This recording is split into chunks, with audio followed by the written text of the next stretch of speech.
Indo-British Advanced Pain Clinic, Noppimayam Surgery Duram. For appointments 9155515563. అందరికీ నమస్కారం. నేను స్వరూపపట్లపల్లి. Welcome to i Dream. ప్రేమించకపోతే చంపేస్తామనే మృగాళ్ల సంఖ్య రోజు రోజుకి పెరిగిపోతుంది. హైదరాబాద్లో ఓ దారుణం జరిగింది. ప్రేమించకపోతే ఎయిడ్స్ ఇంజెక్షన్స్ ఇస్తానంటూ ఓ వ్యక్తి ఓ అమ్మాయిని చాలా కాలంగా వేధిస్తున్నాడు. అంతేకాదు ఆమెను రకరకాలుగా కూడా హింసలకు గురి చేశాడు. ఇక భరించలేకపోయిన ఆమె తల్లిదండ్రులకి చెప్పి కుటుంబ సభ్యుల సహకారంతో పోలీసులను ఆశ్రయించింది. మరోవైపు కర్నూలు జిల్లాలో చూస్తే ఇద్దరు సాఫ్ట్వేర్ ఇంజనీర్లు బెంగళూరులో ప్రేమించుకున్నారు. పెళ్లి కూడా చేసుకుందాం అనుకున్నారు. డిసెంబర్లో ముహూర్తం ఖరారు చేశారు. తీరా చూస్తే అతని కుటుంబం అంతా ఈ పెళ్లి ఇష్టం లేదంటూ కనిపించకుండా పోయింది. ఏం చేయాలో అర్థం కాని ఆ అమ్మాయి అతని ఇంటి ముందే నిరసన దీక్షకు దిగింది. ఇలా ఎక్కడ చూసినా అనేక ఉదంతాలు కనిపిస్తున్నాయి. అసలు ఇలా ప్రేమించడం, మోసపోవడం, ఆ తర్వాత ఎలా దీని నుంచి బయటపడాలి అనేది అమ్మాయిలకి తెలియక సతమతమవుతున్నారు. వీటన్నిటి మీద మనతో మాట్లాడడానికి public speaker, family counsellor Rajani Rama గారు నాతో పాటు ఉన్నారు. ఆవిడతో మాట్లాడదాం. మేడం నమస్తే. నమస్తే. చూస్తున్నారు కదా అసలు ఈ ఇన్సిడెంట్స్. అమ్మాయిలు ఎంత చదువుకుంటున్నారో, ఉద్యోగాలు చేస్తున్నారు. తీరా చూస్తే ప్రేమ పెళ్లి దగ్గరకు వచ్చేసరికి మాత్రం పాపం ఇలా డీలా పడిపోతూ ఉన్నారు. ఎలా హ్యాండిల్ చేయాలి ఇలాంటి సిచ్యువేషన్స్ ని అమ్మాయిలు? అసలు ఎందుకు హ్యాండిల్ చేయాలని అడుగుతాను నేను.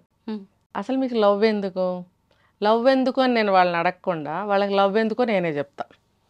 దీన్ని బట్టైనా వాళ్ళు కొంచెం ఏమన్నా వాళ్ళు ఏమన్నా తెలుసుకుంటారేమో. లవ్ ఎందుకు అని అంటే వాళ్ళకి వీళ్ళు ఒకటి అనుకుంటారు. ఓకే, 10th అయింది, ఇంటర్మీడియట్కి వచ్చిన తర్వాత ఆబ్వియస్లీ ఎంపీసీ తీసుకుంటారు. వై బికాజ్ అంటే సాఫ్ట్వేర్ అవ్వాలి. సో అయిపోతుంది, బీటెక్లు అయిపోతాయి, వాళ్ళకి జాబ్స్ వస్తున్నాయి. అప్పుడు వాళ్ళకి ఈ జర్నీలో ఏమనిపిస్తుంది అంటే ఏదో ఒక విక్టరీ సాధించినట్టు. అంటే నేను చూశాను చాలా వరకు, అందుకని చెప్తున్నా. వాళ్ళు ఒక విక్టరీ సాధించినట్టు అనమాట. వాళ్ళ బాడీ లాంగ్వేజెస్ మారిపోతున్నాయి. ఫస్ట్ మారిపోవడము, చెప్పాను కదా, విక్టరీ సాధించినట్టు. ఇంట్లో అమ్మాయి అని చెప్పినా నీకేం తెలియదు, నోరు మూసుకో. తల్లిని ఇలా మాట్లాడుతున్న వాళ్ళు ఎక్కువ శాతం ఉన్నారు. అంటే ఆవిడ చదువుకుని ఉండొచ్చు, గ్రాడ్యుయేషన్ చేసి ఉండొచ్చు అప్పటికే వాళ్ళ టైంలో, కానీ అది చదువు కాదు. 0. ఆ గ్రాడ్యుయేషన్ 0 వీళ్ళ దృష్టిలో. బీటెక్ అంటే గ్రేట్. చెప్పాను కదా, విక్టరీ. అంటే వీళ్ళు చేసింది గ్రాడ్యుయేషనే, వాళ్ళు చేసింది గ్రాడ్యుయేషనే, కానీ ఆ గ్రాడ్యుయేషన్ అనేది 0. వీళ్ళు చేసింది చాలా గ్రేట్. ఆ ఒపీనియన్ స్టార్ట్ అవుతుంది వీళ్ళకి డిగ్రీలో చేరంగానే. ఇంటర్ నుంచే స్టార్ట్ అవుతుంది, డిగ్రీలో కన్ఫర్మ్ అవుతుంది. తర్వాత బీటెక్ అవుతుంది సక్సెస్ఫుల్గా. అదొక స్టైలిష్గా నడుస్తుంది కదా 4 years. ఏంటంటే ట్రిప్పులని, తర్వాత ప్రాజెక్ట్ వర్క్స్ అని, తర్వాత ఇంటర్న్షిప్స్ అని, తర్వాత అమ్మాయిలు అబ్బాయిలు కలిసి ప్రాజెక్ట్ వర్క్స్ చేయడము, ఒకళ్ళింటికి ఒకళ్ళు వెళ్ళడము, 5 కలిసి ఒక చోట కలుసుకొని, 5 అంటే అమ్మాయిలు అబ్బాయిలు కలుసుకొని ఒక వర్క్ ఇచ్చారు మాకు అని చెప్పి ఆ జర్నీ చేయడము, దాన్ని ఏదో బొటానికల్ ట్రిప్స్ అని చెప్పి కూడా వెళ్ళడము, ఇలాంటివి రకరకాలుగా వీళ్ళకి ఇంటరాక్షన్స్ ఉంటున్నాయి. వీళ్ళేం ఆలోచిస్తారంటే మేము ఇంత గ్రేటెస్ట్ చదువులు చదివాము, ఇప్పుడు మేము జాబ్లో కూడా వెళ్ళిపోతున్నాము, లేదా జాబ్లో జాయిన్ అయిపోయాం, జాబ్ వచ్చేసింది, మేము వీఆర్ వెరీ గ్రేట్ అని అనుకుని ఏం చేస్తున్నారంటే, మేము ఇంత సాధించాం కదా, మా అచీవ్మెంట్ ఇది. ఇంత సాధించినప్పుడు తల్లిదండ్రుల్ని మేమే చూసే హీరోలు. ప్రతి అమ్మాయి ఇలా అనుకుంటుంది, తల్లిదండ్రుల్ని మేము మాత్రమే చూసే హీరోలు. అంటే ఫ్యూచర్లో మేమే చూస్తాం వీళ్ళని. ఒకవేళ అన్నదమ్ములు ఉన్నా వాళ్ళ పనికి మాలిన వాళ్ళు చూడరు. ఇలా అనుకుంటూ వాళ్ళ ప్రౌడ్ ఫీలింగ్స్ని పెంచుకుంటూ ఉంటారు. పెంచుకోవడం వల్ల వీళ్ళకి ఆటోమేటిక్గా ఉన్న ప్రౌడ్ పెరుగుతుంది, లేని ప్రౌడ్ పుడుతుంది అనమాట. దీంతో ఇంట్లో వాళ్ళు కూడా ఏం చేస్తారంటే, నిజం మా అమ్మాయి ఇలా మాట్లాడుతుంది కదా, చాలా బాగా మమ్మల్ని చూస్తుంది, చాలా తెలివిగలది, మా అమ్మాయే చూస్తుందట అన్న ఒపీనియన్లోకి వాళ్ళు వచ్చేస్తారు. అప్పుడు ఏం జరుగుతుందంటే, ఏది కావాలన్నా అమ్మాయి మీద ఆధారపడటం. ఇన్ ద సెన్స్ ఏంటంటే, ఆ అమ్మాయితో మార్కెట్కి వెళ్ళడం, ఆ అమ్మాయితో హాస్పిటల్కి వెళ్ళడం, ఆ అమ్మాయితో మూవీకి వెళ్ళడం, ఆ అమ్మాయితో షాపింగ్కి వెళ్ళడం, ఇద్దరు కలిసి 2 wheel మీద వెళ్ళడం, కారు ఉంటే కారులో వెళ్ళడం. తండ్రిని కూడా పక్కకు పెడతారు, అన్నదమ్ములున్నా పక్కకు పెడతారు. దీనివల్ల ఏమవుతుందంటే, ఇంట్లో చూడు ఆడపిల్లని చూసి సిగ్గు తెచ్చుకో అనడం మొదలు పెడతారు. ఓకే, అమ్మా నాన్నలు కూడా తీసుకెళ్తుంది. ఒకసారి అమ్మని తీసుకెళ్ళచ్చు, ఒకసారి నాన్నని తీసుకెళ్ళచ్చు, ఇద్దరిని కలిపి తీసుకెళ్ళచ్చు. అమ్మాయి ఎక్కువ మేజర్ పార్ట్ తీసుకుని ఓవర్ ఈ రెస్పాన్సిబిలిటీస్, ఓవర్ లవ్, వాళ్ళ ఎఫెక్షన్ వాళ్ళ మీద చూపించి తనే మూలస్తంభంలాగా తనే అన్నీ చేసేస్తున్నట్టు ఫీల్ అయిపోయి తనే అన్నీ చేస్తుంది కూడా. ఎందుకంటే ఆ వయసు అటువంటిది, ఆ సిచ్యువేషన్ అలాంటిది, ఆ కాన్ఫిడెన్స్ అటువంటిది, తనకు అవన్నీ వచ్చేస్తున్నప్పుడు ఏం చేస్తుంది, నేనే అంతా అని చెప్పి వాళ్ళకి ఒక ఫీలింగ్ని కలిగిస్తుంది. వాళ్ళు కూడా ఆ ఫీలింగ్లోకి వచ్చేస్తారు. నెక్స్ట్ ఏమవుతుంది, సో నేను ఇంత విక్టరీ సాధించాను కాబట్టి నా లైఫ్ పార్ట్నర్ని కూడా నేను సెలెక్ట్ చేసుకోగలను అన్న కాన్ఫిడెన్స్ పెరుగుతుంది.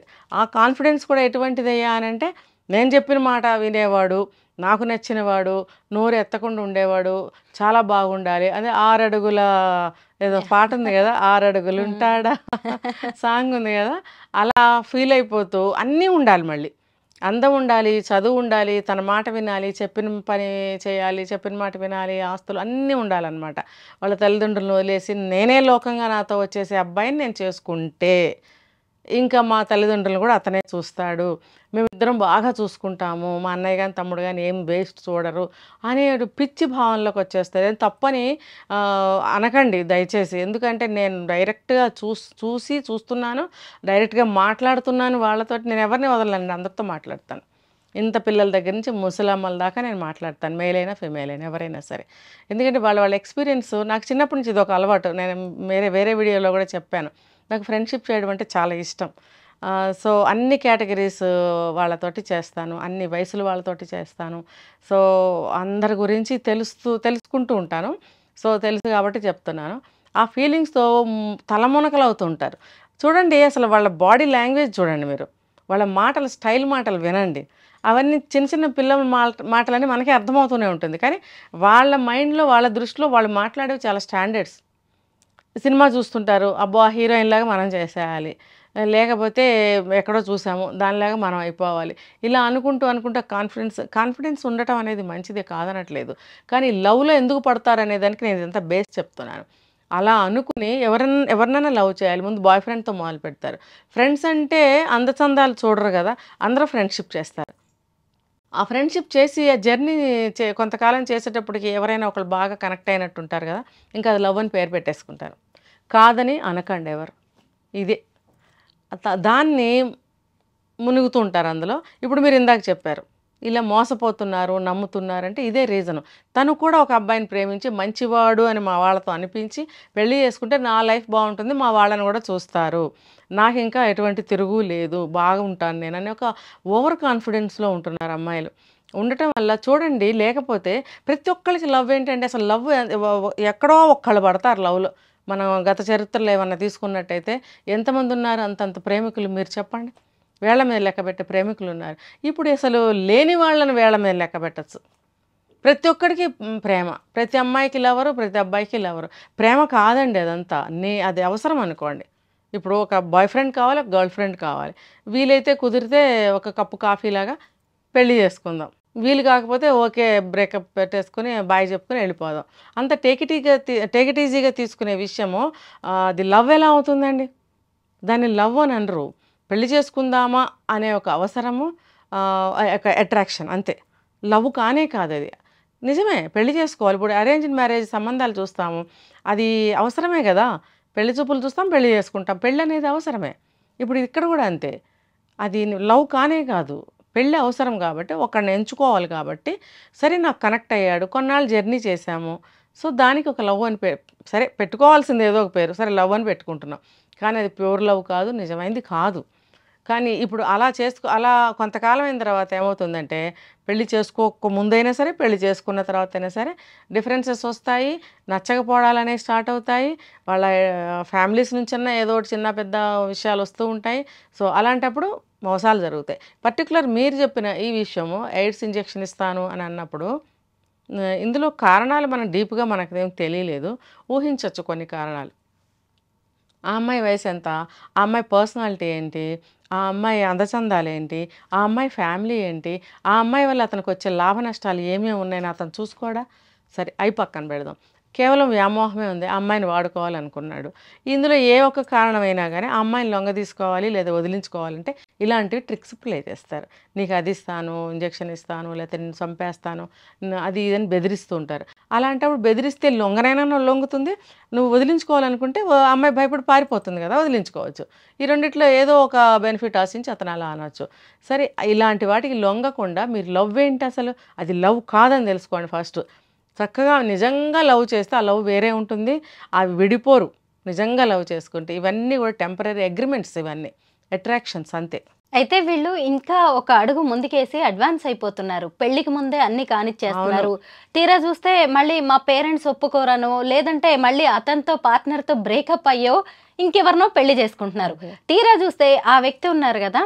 అతనొచ్చేసి ఇక నీ హస్బెండ్‌కి చెప్తాను, మన ఫోటోస్ అన్నీ చూపిస్తాను, మన చాట్ చూపిస్తాను అని చెప్పేసి కొత్తగా మళ్ళీ ఇలాంటి డ్రామాలు మొదలవుతున్నాయి. వాళ్ళలోని సైకో, సాడిస్ట్ నాకు దక్కంది ఇంకెవరికి దక్కకూడదు. ఇలా ఖమ్మం జిల్లాలో ఓ ఇన్సిడెంట్ నా దగ్గరకు వచ్చింది మేడం. ఏం చేయమంటారు? మా అమ్మాయికి పెళ్ళైపోయింది. ఆ పాత లవ్వర్ వచ్చి ఇలా చేస్తున్నాడు. ఏం చేయాలంటే అటు హస్బెండ్‌కి చెప్పుకోలేదు, అత్తమామలకి చెప్పలేదు. ఇప్పుడు తల్లిదండ్రులకి చెప్పాలన్నా భయమే కదా మేడం. ఇందులో ఇద్దరి తప్పులు కనిపిస్తున్నాయి. యువతికైనా మీరేం చెప్తారు? అలాగే ఆ అబ్బాయికైనా మీరేం చెప్తారు? యువతకి నేను చెప్పేది ఏంటంటే, ఇప్పుడు చెప్పాను ఇంతకుముందు, అది లవ్ కాదమ్మా. మీరు లవ్ చేయకండి. లవ్ కానే కాదది. ఇప్పుడు మీరు ఒక ఎవరితోనైనా ఒక మాట అనేస్తారు. ఆ మాట నిలబెట్టుకోవటం కోసం ఏదైనా ఎంత దూరమైనా వెళ్ళిపోతారు. అది చెడని తెలుస్తున్నా సరే వెళ్ళిపోతూ ఉంటారు అందులోకి. అంటే ఎందుకు వెళ్తున్నారు? మీరు ఒక మాట ఇచ్చున్నారు కాబట్టి. అలాగే మీరు ఒక నిర్ణయానికి వచ్చి ఉన్నారు. మేము తల్లిదండ్రులు బాగా చూడాలి, మేము ఇంత సంపాదిస్తున్నాము, ఇంత అచీవ్ అయ్యాము, ఇంత సక్సెస్ విక్టరీలో ఉన్నాము, మేము అదే బీటెక్ చదివి ఉద్యోగం చేసినందుకు ఇవన్నీ అనేసుకుంటారు. అనేసుకుని మా భర్తలను మేమే ఎంచుకుంటాం, మీరు చూసి చేసేవాళ్ళు ఎంతవరకు ఉంటారు, మంచిగా ఉంటారో లేదో తెలీదు, కట్నాలకు వేధిస్తారు, అత్తమామలు మమ్మల్ని హెరాస్మెంట్ చేస్తారు. లవ్ మ్యారేజ్ అయితే అతను వాళ్ళ పేరెంట్స్కి చెప్పుకుంటాడు, కాబట్టి మాకు ఇటువంటి ప్రాబ్లమ్స్ రావు, ఒకవేళ వచ్చినా నేను చూసుకుంటాను మీకెందుకు, ఇలాంటివన్నీ అనుంటారు కదా. అనుంటారు కాబట్టి కమిట్ అవ్వాల్సి వస్తుంది. తర్వాత వచ్చే రిఫ్రికేషన్స్ ఇదిగో మీరు చెప్పినట్టు ఇలా ఉంటాయి. కాబట్టి అసలు లవ్ చెయ్యకండి అని చెప్పకూడదు, కానీ లవ్ చేయకండి. అది లవ్ కాదండి, అసలు లవ్ కాదు. లవ్ కాదు, లవ్ లేదు, అసలు లేదు. అంటే నీకేం తెలుసు అని అంటారేమో. చూసి వస్తున్నాం ఎన్ని సంవత్సరాల నుంచి, ఎన్ని కేసులు చూసాం, నా దగ్గరికి ఎన్ని కేసులు వచ్చినాయి, నేను ప్రత్యక్షంగా పరోక్షంగా ఎన్ని చూశాను, ఎన్ని విన్నాను, అన్నీ ఇలాగే ఉన్నాయి కదా. కాదు, నిజంగా ప్రేమించిన వాళ్ళు ఆ అమ్మాయి బాగుండాలని కోరుకుంటారే తప్ప ఇలా సాడిజం అయితే చూపించరు. మీరు అన్నట్టు అది ఖచ్చితంగా లవ్ కాదు. లవ్ కాదు, అది లవ్ కాదు. మీరు అనుకున్నారు కాబట్టి దాన్ని మీరు నిలబడాలి ఆ మాట మీద. అందుకని మీరు ఒక బాయ్ ఫ్రెండ్ మెయింటైన్ చేసి లవ్ అని పేరు పెట్టి వాడిని ఎలాగోలా పెళ్లికి ఒప్పించి పెళ్లి చేసుకుంటున్నారు. పెళ్ళి అయిన తర్వాత ఆ అబ్బాయి నుంచి కానీ, వాళ్ళ ఫ్యామిలీ నుంచి కానీ, ఈ అమ్మాయి నుంచి కానీ, ఈ అమ్మాయి ఫ్యామిలీ నుంచి కానీ ఏదన్నా డిఫరెన్సెస్ వచ్చినప్పుడు ఈజీగా వదిలించుకోవాలని ప్రయత్నాలు చేస్తున్నారు. అందుకనే విడాకులకి అంత తేలిగ్గా వెళ్తున్నారు, ఆ విడాకులు కూడా అంత తేలిగ్గా వస్తున్నాయి అన్నమాట. కాబట్టి యువతకి నేను చెప్పేది ఏంటంటే, మీరు లవ్ చేయకండి, లవ్ వద్దు. మీరు ఒకవేళ అరేంజ్డ్ మ్యారేజ్ చేసుకున్నా ఇష్టపడి చేసుకున్నాం అని చెప్పండి, లవ్ అని పేరు పెట్టకండి. మీకు ఒక అగ్రిమెంట్ ప్రకారం కానీ, మీ ఇష్టానుసారం, మీ ఇష్టాయిష్టాల ప్రకారం కానీ ఎవరైనా మీకు నచ్చినట్టయితే ఒప్పందం చేసుకుని పెళ్లి చేసుకున్నామని చెప్పండి, లవ్ అని చెప్పకండి. ఆ ఒప్పందాలు కూడా మీరు స్ట్రాంగ్గా చేసుకోండి. స్ట్రాంగ్ అంటే ఏంటి? పెళ్ళయ్యాక నా లోకం నువ్వే అవ్వాలి, నీ లోకం నేనే అవ్వాలి, మీ తల్లిదండ్రులు మా మొహం నేను చూడను, మీ తల్లిదండ్రులకు వండి పెట్టి సేవలు చేస్తానని అనకూడదు. ఇలాంటి ఒప్పందాలు కాదండి. ఇలాంటి ఒప్పందాలు చేసుకుంటే ఏ అబ్బాయిలు పెళ్ళికి ఒప్పుకోకండి. పెళ్లి చేసుకోకపోతే అలా ఉండండి. అసలు అమ్మాయిల్ని నమ్మించి పాపం హోటల్స్కి తీసుకెళ్ళిపోయి వాళ్ళు కూడా ఇక పెళ్లి చేసుకుంటాం కదా అన్నట్టుగా కొంచెం క్లోజ్ అయిపోయి ఫొటోస్ తీసి, అయితే వాటన్నిటిని కూడా బ్లాక్మెయిల్ చేయడం, మళ్ళీ అవి చూపించేసి ఫ్రెండ్స్తో వాళ్ళ దగ్గరికి తీసుకువెళ్ళడం, ఇలాంటివి చాలా చేస్తున్నాయి. తల్లిదండ్రులకు చేస్తే ఎలా తెలిస్తే ఏమంటారో, మళ్ళీ ఎలా తీసుకుంటారో ఏంటో అని ఆ భయంతో ఆడపిల్లలు చెప్పకుండా వాళ్ళకి ఇంకా లొంగిపోతున్నారు. ఇక్కడికి వచ్చేసరికి తల్లిదండ్రుల పాత్ర ఎలా ఉండాలంటారు? ఈ ఆడపిల్లలకి ఎలా సపోర్టింగ్గా నిలవాలి? తల్లిదండ్రులు మొదటి నుంచి మనం చెప్పుకుంటున్నాం, ప్రతిదీ కూడా చిన్నప్పటి నుంచి నేర్పాలి పిల్లలకి. పెద్ద అయిన తర్వాత వాళ్ళ బుర్రలకి ఎక్కవండి. చిన్నప్పుడే మీరు ఏది నేర్పినా, మంచి అయినా చెడైనా చిన్నప్పుడే అంటుకుంటాయి వాళ్ళకి. ఇప్పుడు వాళ్ళు కొంచెం పెరిగి బయటకు వచ్చి వాళ్ళు చూస్తున్న ప్రపంచం వేరుగా ఉంటుంది. అప్పుడు కూడా అమ్మ ఇలా చెప్పింది, మనం ఇలా వెళ్ళకూడదని ఆలోచన వాళ్ళకి వచ్చినప్పుడు మీరు మంచిగా రైట్ పెంపకం అని మనం అనుకోవచ్చు.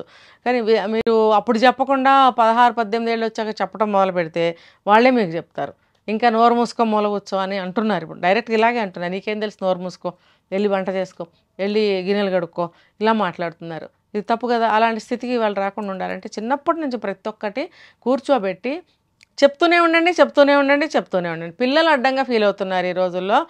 మా భార్యాభర్తల మధ్యన ఇది పుట్టిన దగ్గర నుంచి మేము మాట్లాడుకోవట్లేదు, ఇది పుట్టిన దగ్గర నుంచి సినిమాలు పోయినాయి, ఇది పుట్టిన దగ్గర నుంచి మాకు ఎంజాయ్మెంట్లు పోయినాయి అని అనుకోకుండా, పిల్లలు పుట్టిన దగ్గర నుంచి వాళ్ళే లోకంగా బ్రతకాలని నేను చెప్తున్నాను. లేకపోతే కనకండి పిల్లల్ని, ఈజీగా చెప్తున్నా, కనద్దు అసలు. కానీ మీరు అన్నారు ఇందాక సమాజానికి కానీ ఏం చెప్తారు మీరు అని అడిగారు.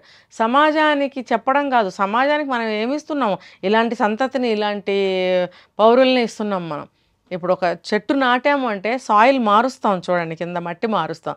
పాత మట్టి పెట్టం మనం, అందులో చిన్న చిన్న పురుగులు శంఖాలు లాంటివి వస్తే ఆ మట్టి పెట్టం మనం, కొత్త మట్టి వేస్తాం, మంచి ఎరువు వేస్తాం, మంచిగా పెంచుతాం హెల్దీగా, దానికి వచ్చిన పువ్వులు కాయలు కూడా మంచిగా వస్తాయి. అలాగే మనం ఒక పిల్లని కన్నాము, అమ్మాయినా పెంచుతున్నాము అని అంటే కరెక్ట్గా పెంచండి, హెల్దీగా పెంచండి. ఒక మంచి చెట్టునైతే ఎలా అయితే ఇస్తున్నాము పూలు కాయలు కాసే విధంగా ఒక మంచి సిటిజన్ ఇద్దాం సమాజానికి. దానివల్ల ఏమవుతుంది, ఇంకో 10 మంది చెడిపోకుండా ఉంటారు, బాగుపడతారు. మీరు కనుక ఈ 18 ఏళ్ళు వచ్చిన తర్వాత నేర్పాలని చూస్తే ఆ వ్యక్తి వల్ల ఇంకొక 100 మంది చెడిపోయే ఛాన్స్ ఉంది. కాబట్టి చిన్నప్పటి నుంచి ప్రతిదీ వాళ్ళు ఆ వయసులో విసుక్కోరండి. అమ్మ అంటే దైవం, నాన్న అంటే దేవుడు పిల్లలకి. ఆ ఏజ్లో మీరు ఏం చెప్పినా వింటారు. మీరు 15 ఏళ్ళు వచ్చాక చెప్పండి, 2 మాటలు విని వెళ్ళిపోతారు అక్కడి నుంచి. విసుగు ఏమీ తెలియని స్టేజ్లో అంతా అమ్మా నాన్నే అనుకున్న వయసులోనే మీరు నేర్పండి, ఏమన్నా నేర్పితే అది మీకు సమాజానికి మంచి పౌరులను ఇచ్చిన వాళ్ళు అవుతారు. పిల్లలు, మన పెంపకం పిల్లలకి శాపం కాకూడదు, మన పెంపకం మనకి శాపం కాకూడదు. మన పెంపకం వాళ్ళకి మనకి ఒక వరంగా ఉండాలి, సమాజానికి కూడా ఒక వరంగా ఉండాలి. చూడండి, ఒక పెద్ద పెద్ద వాళ్ళని మనం చెప్పుకుంటాం, సమాజానికి వరమే కదండి వాళ్ళందరూ. అలాగే ప్రతి ఒక్క పౌరుడిని మనం ఇస్తున్నామంటే సమాజానికి అదొక వరం. ఒక హెల్దీ సిటిజన్స్ ఉంటే ఎంత మంచిది కదా సమాజానికి. మరి ఎంతమంది అలా పెంచి తయారు చేస్తున్నారు చెప్పండి. రమ్ గారు, మీరు చెప్పింది కరెక్టే. మిమ్మల్ని ప్రేమించొద్దని ఎవరూ చెప్పట్లేదు, కానీ మీ జీవిత భాగస్వామిని ఎన్నుకునేటప్పుడు జాగ్రత్తగా అడుగులు వేయండి, తొందరపడద్దు. ఏదైనా ఉంటే మీ పేరెంట్స్తో డిస్కస్ చేయండి. ఆ తర్వాతే, పెళ్లి తర్వాతే మీ జీవితం ఎలా ఉండాలి, ఆ తర్వాత ఏం చేయాలనేది నిర్ణయించుకోండి. థ్యాంక్ యూ రజనీ గారు, థ్యాంక్ యూ సో మచ్.